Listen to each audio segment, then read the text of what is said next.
నడిపిస్తుంటే వెనకుంటుంది మా సైన్యం.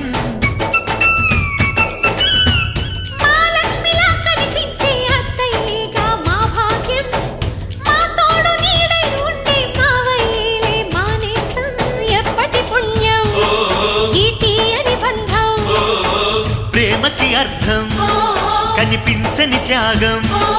ఏ కష్టం వచ్చినా ఏమైనా నోరైన విప్పడి రామన్న, తను అడవికెళ్ళిన మా అన్న రానీడు వెంట